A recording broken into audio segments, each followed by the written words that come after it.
bá ti ṣe kí àwọn gbólóhùn tá a máa wí nínú àrà ọ̀tọ̀ ni ó nírú tá a ń wí ọ̀kan lè máa wí tó wù ọ́ àwọn aṣẹ́ bá tá a ṣe nínú ó ní bá a ṣe ṣe ọ̀kan lè máa ṣe bó ṣe wù ẹ́ àwọn aṣẹ́ wọ̀nyí àtàwọn gbólóhùn wọ̀nyí a máa bẹ̀rẹ̀ rẹ̀ pẹ̀lú Allahu Akbar ọ gbọ́dọ̀ wí gbólóhùn mi bọ́ tí wò lè gbọ́ lárúbáwá tó Allahu Akbar ọlọ́run ló tóbi jùlọ hadha ma'na Allahu Azam òun náà ló tóbi jùlọ so yín sìn so bó ṣe wá jẹ́ túmọ̀ kankan náà o gbọ́dọ̀ lo Allahu Azam àfi kó lo Allahu Akbar ọ sì gbọ́dọ̀ lè dè mí ìdí tó lò náà nánu Allahu Akbar o gbọ́dọ̀ láwùsọ o gbọ́dọ̀ lo Yorùbá o gbọ́dọ̀ lo Yíbò o gbọ́dọ̀ lo ìbò láti fi jẹ́ ká mọ̀ yìí pé ní ìrun is a guided activities nínú ẹ̀sìn Islam. Mukhtatatun bi taslim kódà tá a bá tún wá parí ẹ̀ sálámà la fi parí assalamu alaikum o gbọ́dọ̀ lè dè mí o gbọ́dọ̀ wí gbólóhùn mi assalamu alaikum ó sì ní àwọn ọ̀nà tá a máa gbà kí. Naam anwa'u salah oríṣi ìrun mélòó ló wà oríṣi ìrun mélòó ló wà àwọn ìrun tá a kí oríṣi méjì ní gbogbo ẹ̀ oríṣi méjì ní gbogbo rẹ̀ àkọ́kọ́ ni as-salawatul mafruḍah as-salawatu al-mafruḍat àbí al-mafruḍah àwọn ìrun ọ̀ranyàn yìí náà kejì ní as-salawatu al-masnuna àwọn ìrun tí kìí sọ̀ranyàn súnà ni tatawwu' ni tó bá fẹ́ ni tó bá kí tó gba ládá tó bá kí tó ládá nìkan lọ nígbà kò sí jìyà fún un tàkọ́kọ́ tọ̀ranyàn ni ó gbọ́dọ̀ kí ni àìkí rẹ̀ yà níbí ẹ̀rí ọ̀rọ̀ yìí ọ̀rọ̀ Ànábì Muhammad sallallahu alayhi wa sallam al-marwi an Talha bin Ubaydillah radiyallahu anhu tó jẹ́ ká mọ̀ wípé ìrun pín sóríṣi méjì wọ́n ní an arabiyyan ja'a ila rasulillah sallallahu alayhi wa sallam sarra arákùnrin kan látòkò wá bá Nábì ó ti dàgbà ewu ti yọ lórí ẹ̀ wọ́n ní ya Rasulullah ìwọ náà gbọ́ ewu ti yọ lórí ẹ̀ ewu tó dàgbà dé ewu tó lọ ayé dé wọ́n ní wà Nábì akhbirni ma faradallahu alayya min as-salah ṣàlàyé fún mi kí ni tọ́lọ́hun pè lọ́ranyàn fún mi nínú ìrun kíkí ìrun wo ló jẹ́ ọ̀ranyàn ìrun wo lọ́ranyàn tí n gbọ́dọ̀ má kí. Qala sallallahu alayhi wa sallam èsì tánàbí fún ni pé as-salawatul khams ìrun wákàtí márùn-ún náà ni ìrun wákàtí márùn-ún péré náà lọ́ranyàn illa an tatawwa shay'an àyàfi àbí àtúnfi tọ́ọ̀bà tún yẹn náà fìlà ló tún kù. Hadith yìí lọ́jọ́ kó yé wa wípé ní ìrun pọ́n lóṣooṣì méjì al-mafruḍah wa tatawwu' ìrun ọ̀ranyàn àti ìrun náfìlà tó jẹ́ pé ní àtinúwá ni ó wù mí ṣe tó bá kí àṣegbọrẹ ni tó gbà ládá lórí ẹ̀. Ìrun wákàtí márùn yìí tánàbí ń tọ́ka sí yìí márùn ni kò ń pé mẹ́fà. ẹ ń jẹ́ kọ́rọ̀ yìí ó yàn wá kó yà wá lẹ́nu pé ìrun náà tó wá ń tírìtì lákòókò ìbòlá abẹ́sìn dé ìbò ẹjọ́ sọ bí tá a abẹ́sìn dé tá a là wá níbo la abẹ́sìn dé kí la mọ̀ nínú ẹ̀ àfi ká máa rán mọ́ra wa létí ká lè bá àjọjọ jèrè rẹ̀ lálẹ́ àwọn Ọlọ́run. Torí pé àkókò kan ń bọ̀ tánàbí sallallahu alaihi wasallam pé ní mùsùlùmí ní ó gbáyé kan àmọ́ wọn ò ní dárun mọ́ wọn ò ní dáwẹ̀ mọ́ wọn ò ní dá lọ́mọ́ká mọ́ kó tó di pákókò náà ó dé àfi ká máa là á yẹra wa káwa yìí ó mọ́ bá kákòókò ó mọ́ bá wa láyé àfi ká jọjọ́ máa bára wa sọ ká máa rán wa létí. níjọ́ wo ní ìta fẹ́ sọdún ọlọ́mọba ní ṣe dáadáa fún gbogbo àwọn àáfàá apẹnisẹ́sìn tó fi mọ̀ wípé ọ̀rọ̀ kan ò sọnù. bí wọ́n bá rò pọ̀ ti gbọ́ rí ẹlòmíì ọgbọ́ rí bọ́ bá rò pọ̀ ti mọ̀ ọ́ tán mọ̀tì ẹ̀rù pọ̀ mọ̀ ọ́ tán mọ̀tì ẹ̀rù pọ̀ ti yí ọ tán àìmọ̀kan ní bẹ lábẹ́ ó ti yé mi tán mo ti mọ̀ ọ́ tán àìmọ̀kan ní bẹ́ẹ̀ bẹ́ẹ̀. ẹgbẹ́ mi kan lọ́n bá ṣe dáadáa fún un ó ní aláàjì ìdákan ẹja tètè máa lọ fíìdì ká lọ wá ẹran ìyẹn mọ̀ pé bí ọ̀rọ̀ ẹran iléyà tún ṣe bó ṣe nípọn tó nì subhanallah nígbà tó gbọ́ ọ̀rọ̀ àwọn àfà lórí rédíò ló ti gbọ́ orí afẹ́fẹ́ báyìí ló ti gbọ́ pé àṣetìyàn bá pẹran dèédé ládàá tí tọ̀hún gbà gbogbo iye irun tí ń bẹ lára irú ẹran tá a bá pa wọn ọlọ́run sì fi ṣàforíjì fún wéréwéré ó ti kọrí sí fíìdì kì í sọmọ 20 ọdún kì í sọmọ 30 ọdún kódà kì í sọmọ 50 kódà kì í sọmọ 60 ọdún ẹni táwọn wí tóun náà wá fi rí i pé ọ̀rọ̀ kan gbólóhùn kan lásán ló ṣe láǹfà so ìdí eléyìí ni pé ní gbólóhùn ọ̀rọ̀ nípa ẹ̀sìn àákọ tájáde kí á mú ọlọ́run ni. irun wákàtí márùn-ún ni kò pé 6 òun làílà azuhur táwọn ń pè láìlà al-asr táwọn ń pè lálàásárì magribu táwọn ń pè ní magribi magari alisha àti ìrun alfajar ìrun àsùbá ìrun wákàtí márùn-ún òun nìyẹn. bọ́lọ́wọ́n ọba Allah bó ṣe pè é fún ànábì Muhammad sallallahu alayhi wa sallam tánàbí sì wí fún wa nù.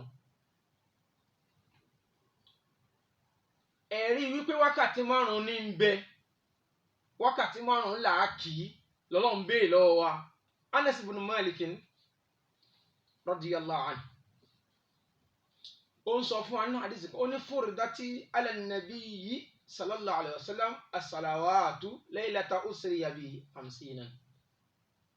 ó ní wọ́n ṣe ìrun lọ́ranyàn fáànàbì wọ́n pa ìrun ní dandan fáànàbì pé kó máa kí laylata usriya bihi lóru tí olúwa mú rìnrìn àjò lọ sí sánmà lóru tí ànábì kúrò nílùú Mẹ́kà lọ sí Jerusalem tó ti Jerusalem tó lọ sí zati ọlá lọ́hùn-ún òru yẹn ní Anas bin Malik ń rí fáa sí pé òru yẹn lọ́hùn fún ànábì nínú pé kọlọ́ máa kí ó wá ṣe ní 50 náà 50 ló wá ṣe fún pé kó máa kí gbogbo àlá tí máa ń gbọ́. nígbà tó gbà á tán tí ń bọ̀ wá l'Ànábì Musa sọ pé kí ni Ọlọ́run ọba rẹ fún ọ ló fi rán ọ sáwọn èèyàn rẹ torí pé ó mọ̀ pé Ọlọ́run ọba ọlọ́rẹ ni kí ni Ọlọ́run ọba rẹ fún ọ sáwọn èèyàn rẹ kí ló fi rán ọ olóníkò ló máa kí 50 salah 50 inna qawmaka la yutikuna dhalik àwọn èèyàn rẹ ìjọ rẹ tọ́lọ́run ọ sí ò lágbára ẹ̀ lọ bọ́lọ́run kó bọ́ ọ dínkù bánabi sí abẹ́rẹ́ sí ní pààrà láàrin Musa sọ́dọ̀ Ọlọ́run tọ́lọ́run fi wá dín wọ́n dín márùn har títí tó fi wá kù márùn náà níbi Musa ní agbára wọn ò ní ká lọ bẹ Ọlọ́run aláàánú ni olójú ń tì bánabi ò bá wí gbólóhùn tó wáyé tó lè padà ní Ọlọ́run tó lè dínkù gan. ní Ibn Malik wọn sọ fún wa nísìnyí Anas ibn Malik wípé wákàtí 50 lọ́lọ́run fún ànábì lákọ̀ọ́kọ́ gbàrà tí ó kọ́kọ́ fún ṣùgbọ́n náà kọ̀sá tí hatájú ilat 5 àwọn adín títí tó fi kú 5 fún mọ́nú díà orí tọ́lọ́run ṣe fún àlẹ́mọ́ ànábì sallallahu alaihi wasallam Ọlọ́run mọ́ yọmí kú lẹ́yìn ànábì o wọ́n mú mi kú lẹ́yìn níjọ ànábì o àti wọ́n tó ń gbọ́ mi nílé onínú díà ya Muhammad ohun wá látọ̀dọ̀ Ọlọ́run pé wọ Muhammad innahu la yubaddal qawlu ladayya ń táwa bá ti sọ ṣáájú ń tí yí padà ò sí o Allah fún wọn nírun 50 kọlọ máa mú lọlé àwa náà látún wá dínkù fún ọ tó fi kú 5 wa inna laka bi hadhihi li 50 lọ́mọ dájú pé ní 5 tọ́wọ́ máa kí yìí ládàá 50 lọ́mọ fi gbà àti gbogbo àwọn tí wọ́n bọ́ kí sallallahu alayhi wa sallam. so àdìsí ń jẹ́ kó yé wa wípé ní ìrun wákàtí 5 ní ń bẹ tí mùsùlùmí máa kí. Ọlọ́run bá lè kí ọlá kó ṣe ní rọrùn fún wa. Manzilatuha fi ddin, ipò tí òun wà nínú ẹ̀sìn. Torí ọ̀pọ̀lọpọ̀ ọmọ mùsùlùmí ni ò mọ ipò tí òun wà nínú ẹ̀sìn. Bó bá mọ̀ tí ń fẹnu wí kò dọ́kàn rẹ̀, kò yé débẹ̀. Hadith Ànábì kan bẹ tó ní bóyá ẹsẹ̀ ala khamsin shahadatu la ilaha illallah wa anna muhammadan rasulullah wa iqamis salah. Tá a bá lọ ka hadith yẹn dáadáa, a ó rí gbọ́ wípé àṣé òpó tó gbá ẹ̀sìn Islam mú òpó márùn-ún ni. Which means pé ní ilé ẹ̀sìn ó dà gẹ́gẹ́ bí ilé tá a kọ́ kalẹ̀ lẹ̀ tó wá ní gun márùn-ún tiẹ̀. Sọ pé gun mẹ́rin ni ilé máa sábà ní, àmọ́ gun márùn-ún lẹ̀sìn Islam ní. Igun àkọ́kọ́ tó kọ́kọ́ jẹ́ igun àkọ́kọ́, òun ni ìjẹ́rìí pé Ọlọ́run ọba kan ṣoṣo ni, kò sẹ́lòmíì tí ìjọsìn tó ti kọjá Allah. Tánẹ́ Muhammad sallallahu alaihi wasallam sì ń jẹ́ òjíṣẹ́ tọ́lọ́run rán sí wa. Igun kejì òun náà nìrun kíkí. Igun kejì nìrun kíkí.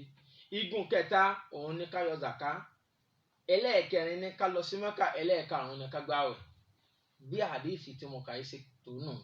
Ìmí fi hajj gbẹ̀yìn tó sọ pé as-sawmu Ramadan wa hajjul bayt liman istata'a ilayhi sabila bá ti ṣe léyìn sí kánú. So ajá sí pé ní ipò kejì ní ìrun mú nínú ẹ̀sìn Islam. Nígbà tí ọba ti ṣe ṣàhádà tó gbà pé Ọlọ́run pé méjì, Ọlọ́run kan ṣoṣo ni, òun nìkan là á sìn, là á gbárí fún, òun nìkan là á tẹ̀ láṣẹ, òun nìkan là á bẹ̀rù, òun nìkan ní. Kò sọ́ba míì mọ́ tá a gbọ́dọ̀ bẹ̀rù, kò sẹ́lòmíì mọ́ tá a gbọ́dọ̀ nífọ̀kànbalẹ̀ sí, kò sẹ́lòmíì mọ́ tá a gbọ́dọ̀ tẹ̀ láṣẹ kọjá Allah. Tá a sì ti gbà pé Muhammad sallallahu alaihi wasallam òjíṣẹ́ Ọlọ́run ni tó rán sáwa gẹ́gẹ́ bó ṣe rán àwọn ànábì tó ti ṣáájú yòókù. Lẹ́yìn ìgbàgbọ́ yẹn ní tó kù ní ká máa kírun. So a rí i pé nínú igun márùn-ún tẹ́sìn Islam ní ìrun kíkí ó jẹ́ igun kan pàtàkì níbẹ̀. So eléyìí ni ó wàá mú wa lọ pé hukmu tarikiha, a ti wá mọ igun tó mú, a ti wá mọ orígun tó wà nínú ọ̀run, a ti wá mọ orígun tó wà nínú ẹ̀sìn. Ẹni tó bá fi ìrun lẹ̀ tó lóun ò kí ń kọ́, kí ni ìdájọ́ irú ẹni bẹ́ẹ̀? Bàbá àti ìyá àti wọ ọlọ́mọge àtẹ̀wọ̀n ìbọ̀bọ̀dá náà, gbogbo wa tá à ń pera wa ní mùsùlùmí pẹ̀lú orúkọ. Hukmu tariku sala, kí ni ìdájọ́ ẹni tó fi ìrun lẹ̀ tí ò kí? Ọlọ́mọ ṣe aláfihàn lẹ̀ mọ́ kí, ọlọ́mọ ṣe alẹ́ni tí ó fi ìrun lẹ̀ tí ò ní kírun fọ́lọ́run. Allahu Akbar. Àwọn àfáà náà wọ́n tún lọ lórí ọ̀rọ̀ yẹn. Wọ́n ní ẹni tó fi ìrun lẹ̀ tí ò kí, ìdájọ́ tá a dá fún wọn, à á wòye sí ọ̀nà méjì. A ní tarkul juhudi li fardiyatiha, bá a ṣe ní tarkul istighfafa bi haqiqatiha àbí bi haqqiha. Ẹlòmíì àìkírun rẹ̀, ìgbàgbọ́ rẹ̀ ló sọ pé kò sí ti ń jẹun ìrun yìí sára ẹ̀sìn. No, ìrun yìí sára ẹ̀sìn. Ìgbàgbọ́ rẹ̀ ló wí bẹ́ẹ̀ fún un. Ẹni tó bá ti sọ pé ìrun yìí sára ẹ̀sìn, ó ti dá a lójú pé kò ní kírun. Kódà tó bá tẹ̀lé ọ̀rẹ́ lọ bìkan náà tó sì gbà pé nínú ìgbàgbọ́ rẹ̀ lọ́hùn-ún ìrun yìí sára ẹ̀sìn rárá àti rárá kì í sọ̀rọ̀ yàn. Irú ẹni bẹ́ẹ̀ àwọn àáfàá alápanupọ̀ wọn ní pé káfìrí ni, kèfèrí ni. Lásán kó gbà pé ìrun yẹn o kì í sọ̀rọ̀ yàn. Ìdájọ́ rẹ̀ ni pé kèfèrí ni, kì í ṣe mùsùlùmí. Ẹlẹ́ẹ̀kejì lẹni tó já sí pé òun gbà pé ìrun ọ̀ranyàn ni. Àmọ́ èyí tó bá wù ú ní kí oṣù kan ó lè mọ́ kírun, oṣù méjì ó lè mọ́ kírun, ìmí jímọ̀jímọ̀ ní máa kí, ìmí yídìyídì ní máa kí, ìmí inú àwẹ̀ ní máa kírun. Kí ìdájọ́ tẹ́lẹ̀yìn ni ọ̀tọ̀ ní ìdájọ́ eléyìn. Nínú hadith tí ń jẹ́ kó yé wa, torí pé wọ́n lè béèrè pé ẹni tí ò kírun tó lòun kírun tó ní ìrun sọ̀ranyàn, báwo la ṣe lè pè ní Ànábì ló pè ní kèfèrí sallallahu alayhi wa sallam. Òjíṣẹ́ Ànábì Muhammad òní ń sọ fún wa nínú hadith kan inna bayna rajuli wa bayna shiriki wal kufri tarka salah. ó ní dájúdájú ìyàtọ̀ tí ń bẹ láàrin ẹni tí ń pera rẹ̀ ní mùsùlùmí ànábì ìpínlẹ̀ tó ní arrajul láàrin èèyàn wa bayna shirk àti láàrin ẹlẹ́bọ. ó pe akírun ó pè léèyàn ó wá pe ẹlẹ́bọ lẹ́bọ ó wá ní ẹbọ ẹni tí ń ṣẹbọ gangan ànábì ò wá pé ó ní ẹbọ lòun náà òun gangan lẹ́bọ wal kufuru òun gangan ní kúfùrù ní kèfèrí. láàrin mùsùlùmí àti kèfèrí ìyàtọ̀ tí ń bẹ láàrin wa ẹ̀rí orí kan náà lájọ ní ọwọ́ méjì náà lájọ ní ojú méjì náà lájọ ní etí méjì ní bẹ lágbárí ẹnì ọ̀ lè rí etí mẹ́ta lágbárí ẹnì kankan méjì náà lọ́ọ́ bá ń bẹ̀. so tó túmọ̀ sí pé ní ọ̀ lè fi ìdúró ènìyàn dá mùsùlùmí mọ̀ yàtọ̀ sí kèfèrí ṣùgbọ́n ànábì ní tá a fi mọ̀ ní tarka salah.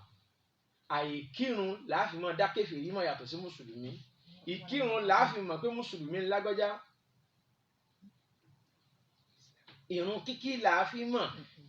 èèyàn wá gbó kọ sórí bíi háràhárà wọ́n wá ń pèrun kò sì dìde ńlẹ̀ àbí òun tiẹ̀ òun kò sí tó kán pẹ̀lú irun ò sí nínú ìjẹ́ ẹ̀sìn títí ẹ̀ ànábì ní kèfèrí. àdìsí tó sọ bẹ́ẹ̀ pọ̀ al-ahdu alladhi baynana wa baynahum as-salah faman taraka faqad kafara. ìyàtọ̀ àbí àdéhùn tí ń bẹ láàrin wa àti kèfèrí tá a fi ń jọjọ́ tá a fi yàtọ̀ síra wa òun náà ní irun kíkí. ẹni bá ti lè fi irun lẹ̀ tí ò kí ó ti dára wọn lọ́rùn ó ti kó lára wa. àmọ́ ẹni tó wájá sí pé ó mọ̀ pé ọ̀ranyàn nìrun ó gbà pọ́nranyàn nìrun àmọ́ àṣẹ̀yìtáàní ti jẹ́ lógún àátàárà kò yí jó kí lákòókò oorun. tí n bá ní mo lọ mọ́ṣáláṣí nísìnyí gbogbo àwọn èrò mi tí n máa ń gbé lọ́kadà tí n máa ń gbé ní mọ́tò tí n máa ń gbé ní kinní kan àwọn ọ̀bọ̀n mọ́ mi lọ́wọ́ ẹja ń wá ń sọ àyílà àtàlà sáré papọ̀ ń sọ di mọ́gíríbì ìmí àtàrà gbogbo òórùn rẹ̀ ó dalẹ́ pátápátá tó bá dé tó bá fẹ́ jẹun àbí tó bá jẹun tán àbí tó bá fẹ́ jẹun yóò sáré kí pápápápápápá torí kó mọ̀ pé tóun bá ti kírun tóun bá ti jẹun kóun tó kírun òun sùn ni nísà wọn ń dà á pọ̀. irú ẹni bẹ́ẹ̀ áfíìmù nàásìn ẹlẹ́ṣẹ̀ ni amúrùhù ila mashi'atillah. eléyìí ò ní kì í ṣe àǹfààní eléyìí ò ní kì í ṣe kèfèrí àmẹ́lẹ́ṣẹ̀ ni. ẹ̀ṣẹ̀ sì ré ẹni ọlọ́run ní inna Allaha la yaghfiru an yushraka bihi wa yaghfiru ma duna dhalika liman yasha. òun lè forí jẹni tó bá wù òun sì lè fìyà jẹni tó bá wù gẹ́gẹ́ bí hadith Ànábì sallallahu alaihi wasallam tí Ubadah ibn Samit gbà wá kọlọ̀bá ni yọ́nú sí i. ó ní khamsu salawatun katabahunna Allahu ala al-ibad. ìrun wákàtí márùn-ún tẹ́ ẹ rí yẹn olúwa ṣe lọ́ranyàn lórí wo tí ń jẹ́ dènìyàn. man ata bihinna lam yudayyi minhunna shay'a.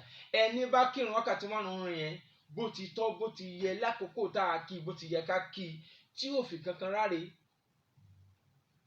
istighfafa bi akihin tí ò fojú yẹpẹrẹ kò fọwọ́ yẹpẹrẹ mú kò fọwọ́ ẹ̀hẹ́ mú kò fi fẹ́ ẹnu máa kí bó ṣe là á kalẹ̀ wánà fi ṣàlàyé ẹ̀ náà ṣe ń kí. ànábì ní kana lahu indallahi ahadun. ànábì ti ládéhùn ó ní ọlọ́run ní àdéhùn fúnrú ẹni bẹ́ẹ̀ an yudkhilahu aljanna pé àlìjánà ni ó wọ̀. Allahu akbar. hadith ń jẹ́ kó yé wa wípé ní ìrun kíkí òun náà ní certificate àlìjánà. ìrun kíkí tó rí un certificate ni yóò certify rẹ pé o ti dàmú àlìjánà. tí wọn náà bá ti ń kírun fún ara rẹ lọ́mọ kí ó gẹ́gẹ́síkíá ẹni tọ́lọ́run yọ́nú sí ni mí. torí pé ànábì ní sàlálà ó ní olúwa ní ànábì ní kana lahu indallahi ahadun. ọlọ́run ti ṣe é ládéhùn fún ara rẹ̀ ó ti ṣèlérí rẹ̀ an yudkhilahu aljanna pé yóò wà àlìjánà ni. wa ma lam ya'ti bihin. àmẹ́ni tí ì bá kí èyí tó bá wù ú ní kí àkókò tó wù ú ní kí bóyá jímọ̀jímọ̀ lòun kí ìrun ńláńlá lòun máa kí òun yìí kírun kéékèèké tó di yé nísìnyí falaysa lahu indallahi ahadun. ànábì ní ọlọ́run ò bẹ́lú ẹni bẹ́ẹ̀ ládéhùn, ọlọ́run ò bẹ́rù ẹni bẹ́ẹ̀ ládéhùn pé òun ó fi sílé ìkẹ́, pé òun ó kẹ́, òun ó foríjì, yóò wà lìjẹ́nà, ọlọ́run ò bẹ́rù ẹni bẹ́ẹ̀ ládéhùn. insha Allah ànábì wá fi kún pé tó bá wù ọlọ́run á fìyà jẹ, tó bá sì wù ọlọ́run àforíjì. so kọ́lọ́run bá lè kí ọlá ọba aláàánú kó ṣe wá ní kírun kó fìrun náà rọ̀ wá lọ́rùn. ìdí ni wípé níparí ànábì sallallahu alaihi wasallam ká lè bá a mọ ìdájọ́ àti bí ìrun kíkí ṣe pàtàkì tó nínú ẹ̀sìn wa. ó ní inna awwala ma yuhasabu bil abdi al-muslim yawm al-qiyamati as-salah al-maktuba. àkọ́kọ́ ntọ́lọ́run ó kọ́kọ́ béèrè lọ́wọ́ ẹ̀dá, lọ́wọ́ ọmọ ẹ̀dá ènìyàn, lọ́wọ́ ọmọ ẹ̀dá ènìyàn, that is láàrin àwa àtọlọ́run tó dá wa, tó pa àwa àtọlọ́run pọ̀, ntọ́lọ́run kọ́kọ́ béèrè láàrin tó pa àwa àtọlọ́run àtòun pọ̀, òun náà ní ìrun kíkí. ọ̀lẹ́rí àdìsí mi sọ̀rọ̀ pé ní láàrin àkọ́kọ́ ntọ́lọ́run kọ́kọ́ béèrè lọ́wọ́ ọmọ ẹ̀dá ènìyàn òun lè jẹ, eléyìí ni láàrin àwa ara wa síra wa. ìrun tọ́lọ́run kọ́kọ́ béèrè ìdájọ́ láàrin èmi ọba tí mo dá yín àtẹ̀dá mi, in tí mo ní ẹ máa ṣe fún mi, ìrun ní kọ́kọ́ béèrè. láàrin àwọn ọmọ ẹ̀dá ènìyàn síra wa tí mo ní kẹ́ ẹ máa bára yín ṣe pọ̀, ntẹ́ gbọ́dọ̀ sí síra yín, ntẹ́ gbọ́dọ̀ mọ́ sí síra yín, ntọ́lọ́run kọ́kọ́ béèrè ní ìta ẹ̀jẹ̀ sílẹ̀. Allahu Akbar, léyìí tó gbogbo láwùjọ wa lónìí, kọ́lọ́n foríjì hàn. ànábì wa ní nínú ntọ́lọ́run gbélé a lórí tó pa wá láṣẹ rẹ̀ pé òun fẹ́ ká máa ṣe fóun ìrun kíkí, òun wà lọ́lọ́run kọ́kọ́ béèrè. ó ní fa in atamaha, tá a bá wá rẹni tó kí pé tí ò jẹ́ kó dín, tí ò jó láàyè, okùnrin wọ ìlà tó bá wá fi ráre tó kí bó ṣe fẹ́, ọlọ́run tó ní unzuru, ẹ̀yin màláíkà mi, ẹ bá ń wo arákùnrin yìí, alilahu min tatawwu'in, so ní náfìlà. so ìtumọ̀ fàyà láàrin ni pé ní ìtọ́lọ́run kọ́kọ́ béèrè nínú ìsẹ̀mí nípa ẹ̀sìn ọlọ́run, kò ní béèrè àwẹ̀, kò ní béèrè mákà, kò ní béèrè zaka. ìyẹn tí ó kọ́kọ́ béèrè ní ìrun kíkí, báwo la ṣe kírun sí. so bá a bá wá kí dáadáa, àwa la jèrè rẹ̀. bá a bá wá kí pẹ̀lú ìfẹ́ inú, ó kù sọ́wọ́ wa. so ìdí eléyìí, àmọ́ fẹ́ ká kífẹ́ inú ò lè pé wa o. ìkífẹ́ inú kò lè pé wa, kò sóore ń bẹ fún ẹnìkọ̀ọ̀kan wa, kò sóore ń bẹ fún mùsùlùmí kó mọ kífẹ́ inú. ọlọ́mọṣà ṣe níràn fún wa. gbogbo ẹni tó bá jẹ́ kírun kó tún tẹra mọ́ dáadáa, sàtífíkẹ́ẹ̀tì àlìjẹ́nnà ní ti ń gbà wọn ni. kọ́lọ́ ń ṣe alákírun kú, má ṣe alákírun fún wọn lẹ̀. àfàkókò ìtọrọ fún gbogbo àwọn òkú mùsùlùmí tó ń bọ́ sálìkì àmọ́, ọlọ́mọba kí wọn, ọlọ́mọba yáfi wọn. àwa tá à ń bẹ láyé kì í ṣe pa máa ṣe o, àwa tá a ṣẹ́kù kì í ṣe pa dá lẹ́sìn o, bí kò ṣe wí pé Olúwa ń wò wá níran. báwo ni àtìmọ́jọ́ tí ó yà, ìrun tí ó wà gbá tọ́lọ́run béèrè náà ni, ọlọ́mọba lè kẹ́ lọ́ọ́ yáfi wọn. so àwọn elétò manahijil khair, ọlọ́mọba ní ṣe dáadáa fún wọn, bá ní sanwó lẹ́sìn olóore. subhanaka allahumma wa bihamdika, nashhadu an la ilaha illa anta, nastaghfiruka wa natubu ilayk. Assalamu alaikum wa rahmatullahi wa barakatuh.